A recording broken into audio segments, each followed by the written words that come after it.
தட்டாஞ்சாவடி தொகுதியில் திமுக சார்பாக நடைபெற்ற சமத்துவ பொங்கல் விழாவில் 100க்கும் மேற்பட்ட பெண்கள் கலந்து கொண்டனர்.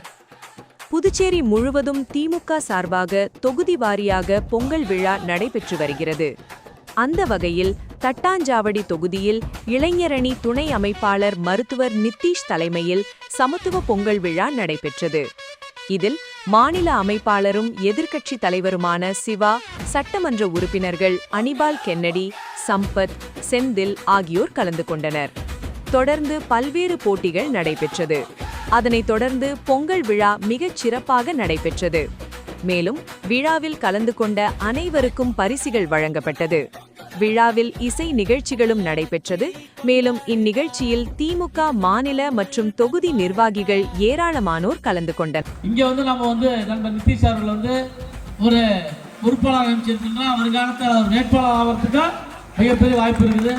உங்ககிட்ட அவர் ஒப்படைச்சிருக்கீங்க. அவர் இன உணர்வோட மொழி உணர்வோட இந்த மக்களுடைய உணர்வுகளை மக்கள்கிட்ட இருந்து அவங்களுக்கு என்ன தேவையோ அங்கிருந்து தொடங்கி செய்வார். இன்னைக்கு பார்த்தீங்கன்னா இந்த 6 மாத காலத்தில் அவர் செஞ்சிருக்க சேவை அளப்பரிய சேவை தொழில் செய்து வருகிறார். எங்களுக்குலாம் ஒரு பெரிய மகிழ்ச்சி. இந்த தொகுதியில் இந்த அளவுக்கு இந்த இயக்கத்தை இவ்வளோ கும்பலோட ஒரு பகுதியில் நிகழ்ச்சி நடக்கும்போது எங்களுக்கு பெரிய ஆச்சரியத்தை கொடுக்குது. அந்த அளவுக்கு வீட்டில் இருந்த நம்ம பழைய கழக உடன்பிறப்புகள் பெரியவங்களாம் இன்றைக்கி வெளியே வந்திருக்கிறாங்க. மிகப்பெரிய எழுச்சியாக அந்த தொகுதி மாற்றப்பட்டிருக்கிறது. நிச்சயமாக எதிர்காலம் நம்முடைய காலமாக இருக்கிறோம். நிச்சயமாக நம்முடைய நித்தீஷ் அவர்கள் இங்கே களமாடுவார், வெற்றி பெறுவார் என்பது என்னுடைய மனசில் இருக்கக்கூடிய சந்தோஷம், எண்ணம். அதை நீங்கள் நிறைவேற்றுவதை நம்பி கழகத் தலைவருடைய ஆசையோடு நாம் அனைவரும் இந்த பொங்கல் விழாவை சிறப்பாக கொண்டாடுவோம். இந்த ஆண்டு நம்முடைய ஆண்டாக இருக்க வேண்டும் என்று வேண்டி விடைபெறுகின்றேன். நன்றி, வணக்கம்.